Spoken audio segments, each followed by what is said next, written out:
Assalamu alaikum everyone. I am Noor Fatma, second year MBBS student at King Edward Medical University. Secured 194 marks out of 200 in my MDCAT attempt in 2022. Third position all over Pakistan. So this video is for all the students who are attempting MDCAT this year और वो चाहते हैं कि उनका score 190 plus आए और वो पाकिस्तान की टॉप मेरिट यूनिवर्सिटी में एडमिशन ले सकें। तो एज़ यू ऑल नो आपका MDCAT 22 सितंबर को है। रफली एक मंथ है आपके पास। इस एक महीने में ऐसा क्या किया जाए कि you get your score to 190।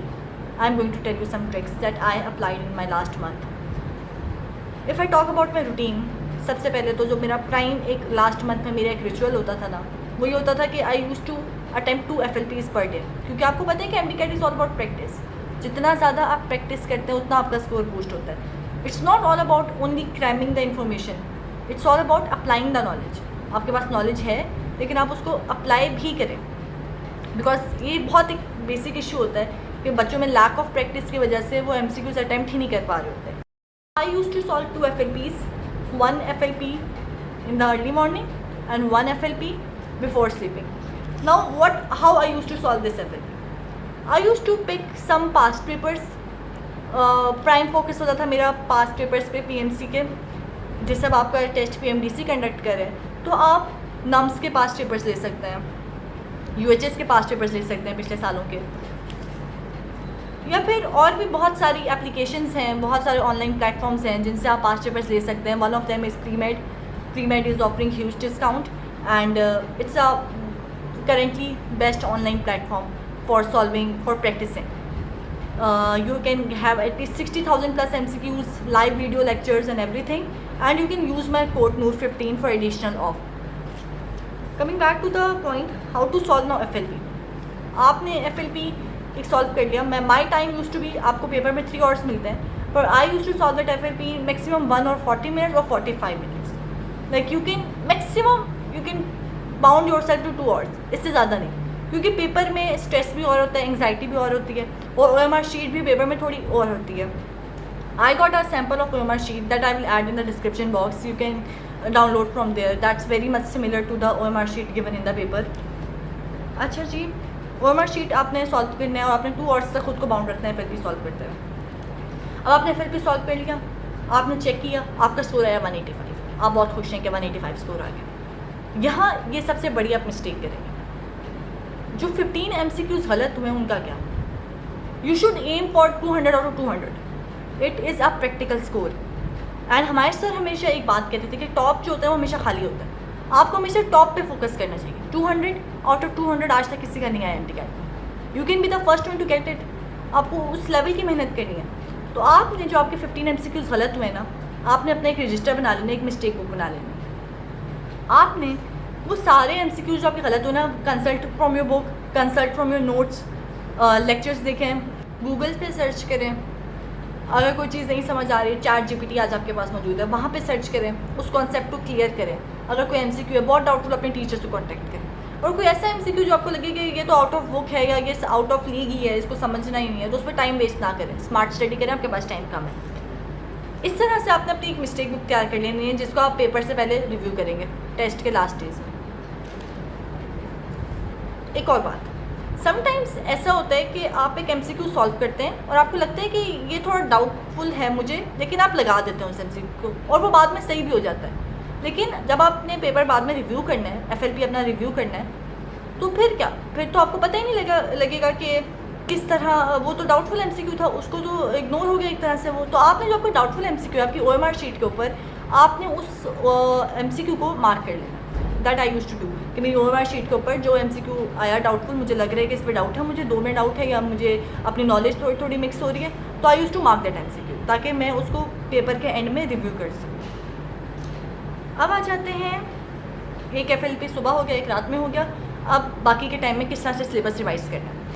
सबसे पहले हम 30 डेज़ जो है ना इसको थोड़ा डिवाइड कर लें। शुरू में आप एक वीक जो है ना, पहला वीक, उसमें आपके जितने वीक टॉपिक्स हैं या डिफ़िकल्ट टॉपिक्स हैं या आपको लगता है कि अभी भी इस टॉपिक पे इतनी अच्छी ग्रिप नहीं है, आपने वो सब टॉपिक्स नोट डाउन कर लेने हैं और आपने पहले वीक के अंदर उन टॉपिक्स को सॉल्व करना है। आपको लग रहा है जो टॉपिक्स आपके वीक है ना, वीक 1 में आपने उन सब टॉपिक्स को नोट डाउन करना है, लिस्ट करना है। और हर सब्जेक्ट के। उसके बाद फर्स्ट वीक में कोशिश करनी है कि आप उन टॉपिक्स को अच्छे से अच्छा क्लियर कर सकें, उनकी मैक्सिमम प्रैक्टिस कर सकें। टॉपिक वाइज MCQs आपको अगेन प्री मेड पे मिल जाएंगे, आप अगर वो लेना चाहें तो आप वहाँ से यूज़ कर सकते हैं। उसके अलावा ऑनलाइन और भी बहुत सारी चीज़ें हैं, बुक्स हैं, आपके अकेडमी की प्रैक्टिस बुक्स होंगी, वहाँ से कंसल्ट करें, वहाँ से आप हेल्प लें। इसके बाद आपके सारे, अब वीक 1 में आपने अपने सारे डिफ़िकल्ट कॉन्सेप्ट्स और वो टॉपिक्स जो आपको थोड़े डिफ़िकल्ट लगते थे, जैसे अगर मैं अपनी बात करूँ तो मुझे फ़िज़िक्स में वो वेव्स वाला चैप्टर फर्स्ट ईयर फ़िज़िक्स में बहुत मुश्किल लगता था, तो उसमें मुझे लगता था मेरी बहुत वीक ग्रिप है, तो मैंने उसको प्राइम फोकस पर रखा लास्ट में कि उसको मैं अच्छे से रिवाइज़ करूँ, अच्छे से उसके कॉन्सेप्ट्स नोट करूँ। और आपने साथ ही करना, आपको थोड़ी शॉर्ट लिस्टिंग करनी है, क्योंकि वो डिफ़िकल्ट टॉपिक है, उसको बाद में आपके एंड वीक्स में अच्छी तरह रिवाइज़ करने के लिए आपके पास शॉर्ट लिस्टिंग टॉपिक्स होने चाहिए।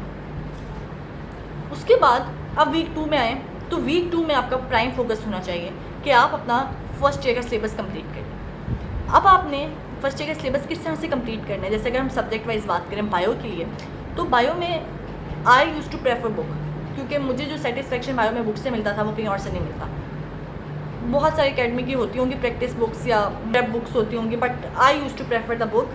आपके फेडरल बोर्ड की बुक है, आपकी PTB की बुक है, आपने उनको प्राइम फोकस पे रखना है। चाहे आप UHS का टेस्ट अटैम्प्ट करें, SGABMU का टेस्ट अटैम्प्ट करें, आपका प्राइम फोकस जो है वो PTB और फेडरल दोनों की बुक्स होनी चाहिए। जहाँ पे कोई क्लैश आए ना, कोई इन्फॉर्मेशन में आपको लगे कि ये इन्फॉर्मेशन PTB में अलग है और फेडरल में अलग है, तो आप वो बुक फॉलो करें जिसका आप टेस्ट अटैम्प्ट करें। आप UHS का टेस्ट अटैम्प्ट करें तो आप PTB की वो नॉलेज फॉलो करें, या अगर आपने SGABMU का अटैम्प्ट करना है तो आप फेडरल का नॉलेज लें। बायो में क्रैमिंग है, बहुत अच्छी तरह बायो करनी है, एंड ईच एंड एवरीथिंग करनी है आपने बायो की। टेक्स्ट बुक में जो डायग्राम की लेबलिंग होती है उनको करना है, जो क्लिनिकल बॉक्सेस जो बॉक्सेस साइड पे बने होते हैं वो करना है, कुछ भी नहीं छोड़ना। हमें हमारे टीचर्स कहते थे कि आपको पेज नंबर तक याद होने चाहिए कि आपने कौन से पेज पे क्या लिखा हुआ है, लेकिन ऑब्वियसली दैट्स एन एग्जाम्पल, एक मेटाफोर है। आपने इतने अच्छी तरह से बायो में क्रैमिंग करनी है। कॉन्सेप्ट बायो में कम ही है, कॉन्सेप्चुअल कुछ थोड़े बहुत टॉपिक्स हैं, जैसे एंडो के थोड़े बहुत टॉपिक्स हैं और नर्वस सिस्टम है।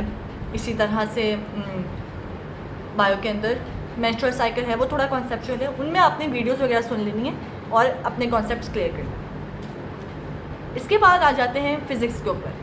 फ़िज़िक्स एक बहुत मुश्किल सब्जेक्ट समझा जाता है, लेकिन मुझे ऐसा लगता है कि अगर फ़िज़िक्स एक बच्चे को क्रैक करना आ जाए ना, सबसे ज़्यादा हाई स्कोरिंग सब्जेक्ट है फ़िज़िक्स। न्यूमेरिकल्स हैं, सबसे आसान हल ये है कि आप फार्मूला शीट्स बना लें, फार्मूला शीट्स को घोल के पी जाएँ, अच्छी तरह से फार्मूलाज याद करें, उनको आपको अप्लाई करना आना चाहिए। बाज़ वक़्त ऐसा होता है कि फ़िज़िक्स के न्यूमेरिकल्स काफ़ी लेंथी हो जाते हैं, उनमें 4 से 5 फार्मूलाज यूज़ करने होते हैं, तो आप अगर एक दफ़ा इस चीज़ को फार्मूला से कन्वर्जन में आप अच्छी तरह आपको वो चीज़ आ जाए ना, then your life is very easy. Numericals का पोर्शन इतना ज़्यादा नहीं होता, बुक भी आपको साथ फॉलो करनी है, आपको बुक भी रीड करनी है। आई वुड प्रेफर PTB की बुक। PTB और फेडरल बोर्ड जो KP के बोर्ड यूज़ करते हैं, वेरी सिमिलर बुक्स। PTB ज़्यादा अच्छी है, मैंने PTB फॉलो की थी, लेकिन आपने PTB भी अब इस तरह से रीड करने के बायो की तरह आपको क्रैमिंग तो पूरी करनी नहीं है। कॉन्सेप्ट आपको अपना लेना है, आपको यूनिट्स बहुत अच्छी तरह याद होने चाहिए। कुछ MCQ जितने सिंपल होते हैं कि उनमें लिटरली यूनिट्स पूछे होते हैं या सिंपल फार्मूला पूछा होता है, सीधा फार्मूला पूछा होता है, और उस पॉइंट पे हम इतना हमारा नर्वस सिस्टम स्ट्रेस्ड होता है कि हमें वो MCQ भी आ नहीं रहा होता। तो आपने आसान चीज़ों पर भी साथ साथ फोकस करेंगे, ये नहीं कि सिर्फ मुश्किल लेवल की तैयारी कर लेनी है और आसान पे आए तो वो कन्फ्यूज़ हो जाए आप। क्योंकि हमारे साथ ऐसा हुआ था, कुछ बच्चों ने बहुत डिफ़िकल्ट चीज़ें आती थी लेकिन सिंपल डेफिनेशंस पूछी हुई थी तो बच्चों को आती नहीं थी। तो ये होता है, टेस्ट में प्रेशर में हो जाता है, तो आपने आसान पे भी फोकस करना है। फिर बात करें केमिस्ट्री की, आपने केमिस्ट्री किस तरह से करनी है। केमिस्ट्री इज़ लाइक आपको अपने टीचर के नोट्स और आपको अपनी बुक्स साथ साथ लेके चलने हैं, स्पेशली ऑर्गेनिक केमिस्ट्री। बच्चों को थोड़ी ज़्यादा मुश्किल लगती है, लेकिन मुझे बहुत आसान लगती थी ऑर्गेनिक केमिस्ट्री, क्योंकि उसमें इतना रट्टा नहीं है, कॉन्सेप्ट है, और मुझे कॉन्सेप्चुअल चीज़ें ज़्यादा ईजी होती हैं एज़ कम्पेयर टू क्रैमिंग वाली। Inorganic is more cramming. Chemistry में आपको एटॉमिक नंबर्स वगैरह सबके बहुत अच्छी तरह याद होने चाहिए, आ जाते हैं MCQs। PTB should be your prime focus for chemistry. Federal वाले बच्चे ऑब्वियसली फेडरल पढ़ना पड़ेगा उन्हें, लेकिन PTB को आपको पढ़ना चाहिए एक दफ़ा, क्योंकि PTB में चीज़ें ज़्यादा अच्छी लिखी हुई हैं। इंग्लिश आ जाते हैं, इंग्लिश से बच्चे बहुत डरते हैं, लेकिन इंग्लिश का एक बहुत सिंपल सा रूल है कि इंग्लिश के रूल्स याद करने हैं आपको। इसके लिए किप्स की बुक आई वुड प्रेफर कि किप्स की बुक सबसे बेस्ट है, थोड़ी लेंथी लिखी हुई है, उसको आप इस तरह कर सकते हैं कि आप डिवाइड कर लें। जैसे आपने वीक 2 रखा है ना फर्स्ट ईयर के लिए, और वीक 3 रखा है सेकेंड ईयर के लिए, तो आप वीक 2 और वीक 3 के अंदर इंग्लिश को 14 डेज़ के अंदर इंग्लिश के चैप्टर्स को डिवाइड कर लें कि आपको डेली इतने रूल्स याद करना, रूल्स याद करें और साथ साथ उसके प्रैक्टिस करते जाएं। बहुत इजी हो जाएगी इंग्लिश आपके लिए अगर आप इंग्लिश के बहुत अच्छी तरह रूल्स याद कर लें। बिलीव मी, सिर्फ आपको रूल्स याद करने। एक और बुक बच्चे यूज़ करते हैं सर सलमान वहीद की केमिकल ग्रामर, वो भी बहुत अच्छी बुक है, मैंने उसको भी रिव्यू किया हुआ है। लेकिन अभी क्योंकि आपके पास लास्ट 30 डेज़ है, रिसोर्सेज आप जितने कम रखें और जितने अच्छे रखें वो आपके लिए बहुत इंपॉर्टेंट है।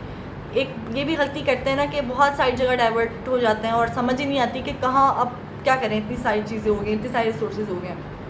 कम रिसोर्सेज रखें, अच्छे रिसोर्सेज रखें, लेकिन उन पर फिर स्टिक रहें। लाइक अगर आप पूरी किप्स ग्रामर के बुक बहुत अच्छी तरह उसे कर लें तो फिर आपको किसी और चीज़ की ज़रूरत नहीं रहेगी। साथ से प्रैक्टिस करें और उन रूल्स को अच्छी तरह याद करें, मेमोराइज़ करें। वोकैब पे आ जाएँ। वोकैब इज़ समथिंग जो बार बार रिविज़न करने से आता है। वो इतनी ज़्यादा है कि फुल 100% कोई उसको याद नहीं कर सकता। अब ऑप्शन आ जाते हैं, स्टेप्स है, किप्स है, स्टार्स है, कौन सी यूज़ करें। KIPS, I would prefer KIPS. मैंने किप्स के किए तो मैंने फ्लैश कार्ड्स बनाया हुआ था, तो रोज़ाना सुबह while having my breakfast before solving FLP मैं फ्लैश कार्ड्स रोज़ाना 10 फ्लैश कार्ड्स रिवाइज कर लेती थी, 5 कर लेती थी, कभी 7 कर लेती थी। इस तरह अगर आपने फ्लैश कार्ड्स बनाए हुए तो अच्छी बात है, नहीं बनाए हुए तो कोई मसला नहीं है। अपनी किप्स की बुक लें। अब आपने वोकैब करनी किस तरह से, ये नहीं कि आपने सारी याद करने हैं जितने लिखे हुए। ऑब्वियसली आपको बस उसका अच्छा मीनिंग आना चाहिए। कोई बहुत डिफ़िकल्ट हैं तो आप 2-3 मैक्सिमम उन्हें कर लें, दैट्स मोर देन इनफ। इसके अलावा ऐसे करें कि जैसे मैं क्या करती थी कि रोज़ाना 5 न्यू वर्ड्स और 5 पुराने पिछले रिवाइज़ कर लिए। कोई से भी आपने पिछले 5 रिवाइज़ कर लिए ताकि आप पीछे से रिवाइज़ भी करते रहें साथ साथ और आप नए भी सीखते रहें। वोकैब का मैक्सिमम 2 या 3 MCQs आते हैं। इतनी टेंशन वाली बात नहीं होती, चीज़ों को सिंप्लीफाई लेके चलें। ये ना करें कि 100% आप एक ही लफ्ज़ याद करने पे लग जाए, क्योंकि किप्स के बहुत सारे सिनोनिम्स लिखे होते हैं। तो ये हो कि एक ही वर्ड बहुत अच्छी तरह याद हो गया और अब दूसरा आता ही नहीं है, फिर ये चीज़ें इस तरह मुश्किल हो जाएंगी आपके लिए। लॉजिकल रीजनिंग पे आएँ तो उसमें बस आपकी लॉजिक है, उसको अगर आप रोज़ाना का 10-15 मिनट दे सकते हैं या वीक में 2 घंटे, बस इससे ज़्यादा नहीं, दैट्स मोर देन इनफ। आपको ऑनलाइन वीडियोज़ देख लें, थोड़ी बहुत आपको पता होनी चाहिए, वो बहुत ईजी है, वो आप कर सकते हैं, उसका इतना इशू नहीं है। बात कि ड्यूरिंग दिस टाइम अभी तक जितने भी पीछे पास्ट मंथ्स गुजरे हैं, ऑब्वियसली आपने बहुत सारी प्रैक्टिस बुक सॉल्व की होंगी। अगर आपने कोई मिस्टेक बुक बनाई है तो बहुत अच्छी बात है, आपको उसको साथ साथ रिव्यू करना चाहिए फॉर चैप्टर वाइज कि आपने इस चैप्टर के MCQ सॉल्व किए थे, इसकी मिस्टेक है। अगर नहीं आप कोई मिस्टेक बुक बना सके तो go through your past practice books. आपने जिन जिन के अटैम्प्ट किए हैं, कोई ऑनलाइन PDF सॉल्व किए हैं तो आपके पास वो होंगी, आप उनको एक दफ़ा लाजमी गो थ्रू करें by doing your chapter wise practice. क्योंकि इससे क्या होगा कि साथ साथ चीज़ें आपको अपनी पुरानी मिस्टेक्स भी याद रहेंगी और आप देखेंगे कि अब वो आपको आ रही होंगी। अगर पहले वो किसी वजह से एक कोई चीज़ मिस हो गई है तो अब आ रहा होगा वो आपको, और आना भी चाहिए। अगर नहीं आ रहा तो इसका मतलब अभी भी आप कुछ लैक करें, आपको उसको अपने साथ लेके चलना है पुराने भी, क्योंकि ऐसा भी है कि आप आगे आगे पढ़े जाएँ और पीछे वाली गलतियाँ वहीं पर की वहीं रहें, फिर फ़ायदा नहीं आगे पढ़ने का। आपको साथ साथ पिछली गलतियों को भी लेके चलना है। लास्ट वीक है अब आपके टेस्ट का, कुछ लास्ट बातें जो कि लास्ट वीक में बहुत इंपॉर्टेंट है, आपको पता होना चाहिए ताकि आप अपने स्कोर को बूस्ट कर सकें। क्योंकि ऐसा होता है शुरू से पढ़ तो सब भी अच्छा रहे होते हैं, पर एंड में आके कुछ ऐसी गलतियां कर देते हैं जिसकी वजह से स्कोर जो है ना आ नहीं पाता MD-CAT में। सबसे पहली गलती जो बच्चे करते हैं कि लास्ट वीक के अंदर नई नई चीज़ों की तरफ जाना, कहीं से पता लग गया कि नई कोई चीज़ है तो उस तरफ चले जाना, सबसे बड़ी गलती ये करते हैं। आपने लास्ट वीक में कुछ भी नया नहीं करना, सिर्फ मैक्सिमम रिवीजन करनी है, मैक्सिमम प्रैक्टिस करनी है। सिर्फ और सिर्फ मैं लास्ट वीक में क्या किया था, एटलीस्ट लास्ट 3 या 4 डेज से मैंने तो बिल्कुल बुक को छोड़ दिया था, सिर्फ अपने नोट्स किए थे। बायो के लिए अपनी बुक रखी थी, बहुत सारे टेस्ट सॉल्व किए थे, जो जो चीज़ें मुझे भूलती थी उनको देखा था, जैसे किंगडम एनिमेलिया है भूलता है तो उसको बार बार देखा था। फिज़िक्स से फार्मूला शीट से की थी, जो टेस्ट सॉल्व करती थी मैक्सिमम टेस्ट सॉल्व करती थी दिन में 6-7 FLPs तो मिनिमम सॉल्व कर लेती थी। तो उसमें सिर्फ मिस्टेक्स देखती थी या कोई सॉल्व किया, कोई MCQ लगा कि ये वाला टॉपिक भूल रहा है थोड़ा थोड़ा, वो निकाल के बुक से पढ़ लिया। देखिए हर किसी की अपनी टेक्निक होती है, तो आपने अगर आपको लगता है कि बुक अभी आप बहुत 100% ग्रिप नहीं है तो आपने साथ साथ बुक भी रखनी है, साथ साथ प्रैक्टिस भी करनी है। लास्ट 7 डेज़ में सिर्फ रिविज़न करनी है, आपने अपनी नर्व्स को काम रखना है। और एक बहुत इंपॉर्टेंट बात जब आपने FLP सॉल्व करना है ना, तो आपने अकेले बैठ के करना है, अल्लाह ताला से दुआ ज़्यादा से ज़्यादा करनी है और अल्लाह ताला पे यकीन रखना है, क्योंकि ये दैट इज़ अ की पॉइंट। आप जितना ज़्यादा अल्लाह ताला पे यकीन रखेंगे ना, उतना ही अल्लाह ताला आपकी मदद करेगा। इस चीज़ पे बहुत आपने एतकाद रखना है, अपने ऊपर भी यकीन रखना है। आपने पढ़ा बहुत ज़्यादा है, आपको पता है कि आपने पढ़ा है, तो अब बस स्पेशली लास्ट डे अपने आप को बहुत रिलैक्स रखना है, बहुत कम लास्ट डे पढ़ना है, अपने बस रिविजन वगैरह करनी है, बुक को हाथ नहीं लगाना लास्ट डे, क्योंकि उस दिन क्या होता है कि अगर आप बुक को हाथ लगा लें, आपको लगता है ये भी भूल रहा है, वो भी भूल रहा है, वो भी भूल रहा है, और इतनी सारी किताबें होती हैं, आप क्या क्या रिवाइज़ करेंगे। तो सिर्फ इंग्लिश के थोड़े बहुत रूल्स रिवाइज़ कर लेने हैं, बहुत रिलैक्स होकर अपने डेस्टिनेशन चले जाना। तो अगर आपको लगता है कि इस वीडियो में कुछ आपको अच्छे पॉइंट्स मिले हैं, तो आप चैनल को लाइक करें, सब्सक्राइब करें ना करें आपकी मर्ज़ी है, और कमेंट कर दीजिएगा कोई ऐसी चीज़ जो भी रह गई है, कोई और आपके क्वेश्चंस हैं फर्दर, तो उनको मैं फ़र्दर क्लैरिफाई कर दूँगी। और अपनी फ्रेंड्स के साथ भी शेयर करें, क्योंकि लोगों की हेल्प करेंगे तो अल्लाह ताला आपकी हेल्प करेगा। इसके अलावा बेस्ट ऑफ लक, और इंशाल्लाह ताला आप भी नेक्स्ट ईयर किंग एडवर्ड में आएंगे। एंड किंग एडवर्ड में ना भी सही है, जिस मेडिकल कॉलेज में जाएँ, सब मेडिकल कॉलेज बहुत अच्छे हैं, लेकिन KE सबका ड्रीम होता है, टॉप मेरिट कॉलेज है। तो इंशाल्लाह जिन जिन का ड्रीम है अल्लाह ताला उससे पूरा करे, और बहुत सारी दुआएं आप लोगों के लिए। Best of luck.